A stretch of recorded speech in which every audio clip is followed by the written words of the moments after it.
से अब H1 पर जो है वो मेरा इस तरह से एनिमेशन लग गया है। देखो यहाँ पर मैं क्लोज कर देता हूँ। देखो इस तरह से कलर चेंज हो रहा है मेरे कोडिंग रोमन नाम का। ऑलराइट गाइस, आज के इस वीडियो पर हम एनिमेशन के बारे में पढ़ने वाले हैं, या फिर एनिमेशन प्रॉपर्टी किस तरह से CSS में यूज होती है, आज के इस वीडियो पर क्लियर कर दूंगा। तो आज के इस वीडियो पर जो है वो एनिमेशन के बारे में जानेंगे, और एनिमेशन से आप सभी वाकिफ होंगे, और किस तरह से एनिमेशन काम करता है वो आपको पता होगा ही, लेकिन फिर भी हम जो है वो एक इंटरनेट पर सर्च कर लेंगे गूगल पर कि एनिमेशन इन CSS, और थोड़ा सा पढ़ लेंगे इसके बारे में एनिमेशन क्या होता है।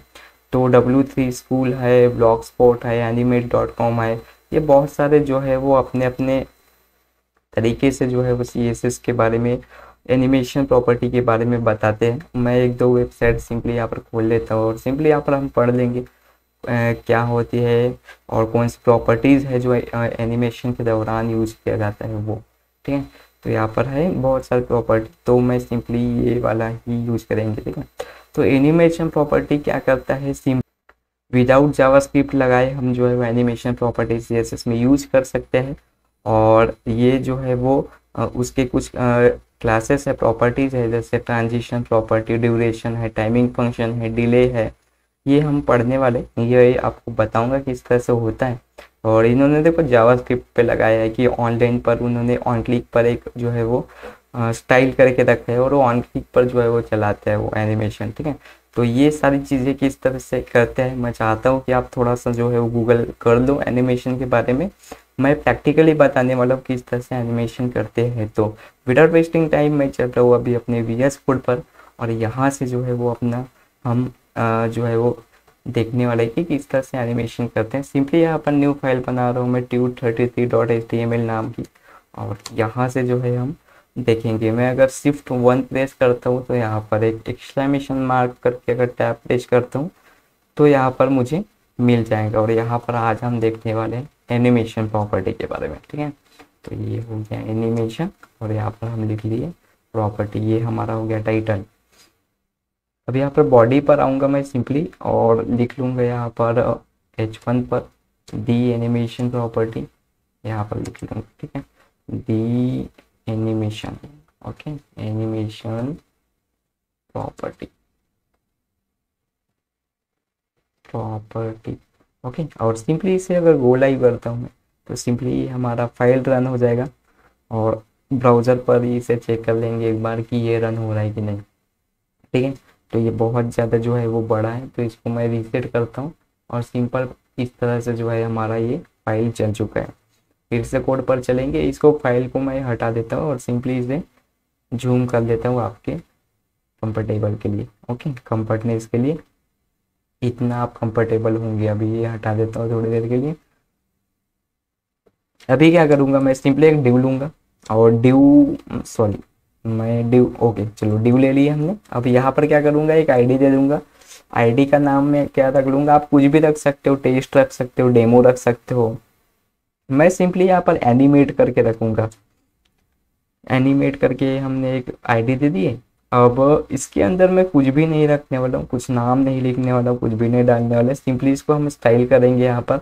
सिंपली मैं यहाँ पर जो है वो इंटरनल CSS लगाने वाले हैं हम। तो यहाँ पर स्टाइल लिख लिया मैंने। तो स्टाइल के बाद इसे हम टारगेट करेंगे। अब आईडी को किस तरह से टारगेट करते हैं, हैश लगा कर। तो हैश लगा कर यहाँ पर मैं एनिमेट लिखूंगा सिंपली, और उसके अंदर में मैं ये जो है पहले हम डिव को प्रॉपर्टी लगाएंगे, उसके बाद जो है मैं एनिमेशन की एक्चुअली प्रॉपर्टी बताऊंगा कि फ्रेम वगैरह लगाएंगे। ठीक है, तो सिंपली अगर मैं बॉर्डर कर देता हूँ, इसे बॉर्डर जो है वो 1 पिक्सल सॉलिड रेड करता हूँ, सॉलिड रेड। तो अभी आएगा क्या, कुछ नहीं। ब्राउज़र पर चलेंगे, देखो एक सिंपल सा एक लाइन आ चुका है। इसकी हाइट विड्थ मैंने डिफाइन नहीं किया हो, तो अभी ये कुछ बता नहीं रहा है। तो मैं क्या करूँगा, सिंपली इसकी अगर मैं हाइट डिफाइन कर लूँ, हाइट मैं सिंपली अगर 300 पिक्सल रखूँ तो उसकी हाइट जो है वो 300 पिक्सल यहाँ पर मिल गई है। ओके, अब हाइट मिल गई है तो 1 पिक्सल का मैं यहाँ पर 2 पिक्सल कर देता हूँ थोड़ा सा, ताकि वो दिख जाए कि सही में लगा है कि नहीं प्रॉपर्टी। ओके, और विथ यहाँ पर मैं कर लूँगा, तो विथ अगर मैं 60 पिक्सल करता हूँ, 60% करता हूँ, सॉरी। ओके, 60% में वो हो जाएगा, मतलब कम हो जाएगा। अगर मैं इसका मार्जिन ऑटो करता हूँ तो वो सेंटर में आ जाएगा, मार्जिन ऑटो। तो चलो ये सेंटर में भी आ गया। ओके, तो अभी मैं यहाँ पर कलर कुछ दिया नहीं, अब सिंपली इसके ऊपर में जो है वो, या फिर टाइल के जस्ट नीचे यहाँ पर, और यहाँ पर जो है मैं एनिमेशन की प्रॉपर्टी लगाने वाला हूँ। अब एनिमेशन को सिंपली मैं कमेंट कर देता हूँ, क्योंकि यहाँ से हम अभी एनिमेशन पढ़ना शुरू करने वाले हैं। ओके, तो चलो यहाँ पर क्या लगाना पड़ता है, की फ्रेम जो है वो एक क्वेरी लगानी पड़ती है, आइडेंटिफायर। ओके, देखो यहाँ पर की फ्रेम्स आ गया। तो की फ्रेम्स में अगर मैंने टैब प्रेस किया तो ये मुझे पूरा सिंटैक्स ला कर दे दी है एनिमेशन का। की फ्रेम जो कि एक तरह का कीवर्ड है जो कि आपको एनिमेशन आइडेंटिफाई करने के लिए जो है वो लगाया जाता है। थोड़ा सा और पढ़ लेना इसके बारे में गूगल पे जाके। इसके अलावा अगर मैं नहीं लगाऊँ इसको तो वो नहीं चलने वाला, ठीक है। आइडेंटिफायर में क्या होता है कि एक्चुअली हमें क्या करवाना है वो, मतलब यहाँ पर हमें वो लिखना पड़ता है, जैसे कि मुझे कलर चेंज करवाना है, या फिर हो सकता है शेप चेंज करवाना है, वो सारी चीज़ें यहाँ पर लिखी जाती हैं। तो बहुत सारे आइडेंटिफायर्स होते हैं, तो उसमें से एक आइडेंटिफायर मैं यहाँ पर कलर चेंज का करता हूँ, मतलब कलर चेंज हो जाना चाहिए।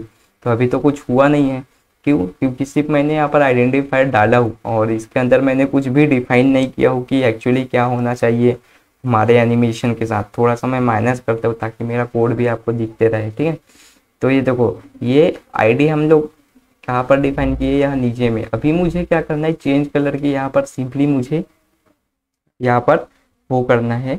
ओके, तो अभी मैं क्या करूँगा, सिंपली यहाँ पर 2-3 जो है वो मतलब वो लगा दूंगा, 2-3 इसकी प्रॉपर्टीज लगा दूंगा। जैसे कि अगर मैं सिंपली यहाँ पर करूँ, कर्ली ब्रेसेस में ले लेता हूँ पहले, और यहाँ पर मैं सिंपली अगर बैकग्राउंड कलर एक प्रॉपर्टी डालता हूँ, तो बैकग्राउंड कलर पर पहला जो है वो रेड डाल लेता हूँ, यानी पहले समय वो क्या होना चाहिए, रेड होना चाहिए। ओके, और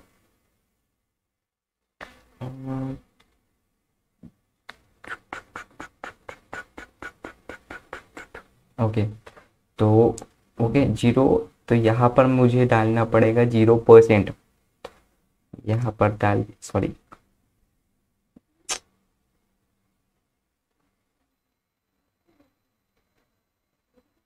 ओके, तो यहाँ पर मुझे उसकी वैल्यू डालनी पड़ेगी। जैसे कि यहाँ पर मैंने डाल दिया 0%। तो 0% होना बैकग्राउंड कलर, प्लस मुझे क्या चाहिए, यहाँ पर मैं करूँगा बॉर्डर रेडियस। अभी बॉर्डर रेडियस हमें नहीं चाहिए, तो बॉर्डर रेडियस यहाँ पर कर देंगे हम 0, ठीक है। बॉर्डर रेडियस यहाँ पर मैंने कर दिया यहाँ पर 0। अब क्या हो जाएंगे यहाँ पर 0% जो है मेरा बॉर्डर रेडियस हो जाएगा, यानी हमारा यहाँ पर एक काम हमने कर लिया है पूरा, ठीक है। मतलब एक हमने प्रॉपर्टी लगा दी है। वैसे आपको 100% तक करना है तो सिंपली मैं क्या करूँगा, शिफ्ट अल्ट और डाउन एरो दबा के इनको कॉपी कर दूंगा, क्योंकि मुझे इनकी परसेंटेज में वैल्यू देनी है। जैसे कि यहाँ पर मैंने 25% रेड हो गया, सॉरी 0% में रेड कलर रख रहा हूँ पहले में, सबसे पहले, और उसके बाद दूसरा जो है वो 25% में मैं क्या करवा दूंगा, यहाँ पर कलर चेंज करवा दूंगा, ठीक है, ग्रीन करवा दूंगा। फिर उसके बाद मैं क्या करूँगा, 50 पिक्सल पर जो है वो मैं इसका कलर जो है वो फिर से चेंज करवाने वाला हूँ। यहाँ पर हम करेंगे इस कलर पर क्लिक करना और इस तरह से वो आ जाता है, या फिर आप खुद से कलर कोड भी डाल सकते हो। तो यहाँ पर मैंने कर दिया ब्लू, और इस पर जो है वो मैं क्या करूँगा, इस पर इस तरह से जो है वो पिंक ले लेंगे, और यहाँ पर इस तरह से जल्दी जल्दी ये कर देता हूँ, ये ग्रीन ही है तो रेड जैसा कुछ, ऐसा ऐसा कुछ ले लेते हैं, ठीक है। ओके, तो ये हो गया। अभी क्या कर लूँगा, इसकी वैल्यूज़ में यहाँ पर चेंज कर लूँगा। जैसे कि यहाँ पर है 75% और यहाँ पर 100%। आप 100% से ज़्यादा नहीं दे सकते। ओके, तो ये इस तरह से पहले मैंने तो डिफाइन कर लिया। जैसे कि 0% पर जो है वो मेरा रेड कलर रहेगा, फिर उसके बाद रहेंगी 25% पर चेंज हो जाएगा, यहाँ पर ग्रीन हो जाएगा, फिर 50% पर। इस तरह से ये काम किस तरह से करते हैं मैं आपको थोड़ी देर बाद जो है वो बताता हूँ। अभी क्या करना है मुझे, एनिमेट प्रॉपर्टी पर जो है वो, अभी एनिमेट पर तो हमें ये सारी चीज़ें करनी है ना, तो एनिमेट पर जो है वो एनिमेशन की प्रॉपर्टीज़ लगाई जाती है। तो जैसे कि मैं यहाँ पर जो है वो एनिमेशन का नेम देना पड़ेगा यहाँ पर, मैंने जैसे ही पहले बोला था ना कि हमने यहाँ पर वैल्यू डाली है, तो वो किस तरह से हम करते हैं। तो ये जैसे कि चेंज कलर है ना, तो चेंज कलर यहाँ पर एक हमारे एनिमेशन का नेम देना पड़ेगा। तो यहाँ पर जो है वो एनिमेशन, देखो एनिमेशन यहाँ पर मुझे सजेस्ट मिल गया है एनिमेशन का नेम। तो एनिमेशन का नेम हमने ऊपर में क्या डिफाइन किया है, चेंज कलर। तो यही वाला हम डाल देंगे यहाँ पर, चेंज कलर। स्पेलिंग अच्छे से लिख लेना, ओके। तो ये है चेंज कलर। और उसके बाद क्या होगा कि वहाँ की जितने भी वहाँ पर हमने प्रॉपर्टी डिफाइन की है वो सारी चीज़ें हमें नीचे पर मिल जाएंगी। अभी यहाँ पर एनिमेशन का ड्यूरेशन अगर मैं यहाँ पर डिफाइन करूँ कि वो कितने ड्यूरेशन तक चलनी चाहिए, तो यहाँ पर देखो 0 सेकंड पे भी दे सकते हैं हम, और इनहेरिट है, इनिशियल है, अनसेट है। तो इनमें से कौन सा देना चाहिए। तो यहाँ पर मैं सिंपली अगर करता हूँ कि एक कलर कितने सेकंड के लिए चलना चाहिए, तो वो यहाँ पर ड्यूरेशन पर डिफाइन कर सकते हो। आप चाहते हो कि एक कलर जो है वो 4 मिली सेकंड तक चले या फिर 4 सेकंड तक चले, तो यहाँ पर 4 सेकंड दे देना आप। तो एक कलर 4 सेकंड तक चलेंगी, या फिर 4 सेकंड के अंदर आपका पूरा इटरेशन खत्म हो जाएगा। ठीक है, आप 4 सेकंड काउंट करोगे तो 0 से 100% तक वो खत्म हो जाएगा। बताऊंगा ये प्रैक्टिकली जब हम करेंगे, तो ये भी डिफाइन कर देंगे। अब यहाँ पर मैं एनिमेशन का जो है वो इटरेशन जो है वो इटरेशन काउंट कर दूंगा, यानी कितने इटरेट पर वो चलेगा। यानी हो सकता है वो एक बार वो सर्कल पूरा किया, एक बार रेड ग्रीन या फिर ब्लू पिंक और ब्लैक किया, उसके बाद ये पहला इटरेट हो गया, फिर से इटरेट होंगे, यानी 0 25 50 25 75 100, ये सेकंड इटरेट हो गया। तो इसको काउंट करना है आपको। ठीक है, तो सिंपली अगर मैं इटरेट की बात करूँ तो यहाँ पर इनफाइनाइट दे देता हूँ। अभी इनफाइनाइट था कि नहीं वहाँ पर देख लेते हैं, वरना आपको लगेगा कि ये भाई ने ऐसे लिख दिया। इनफाइनाइट पहली प्रॉपर्टी है, तो इनफाइनाइट हम लिख लेते हैं।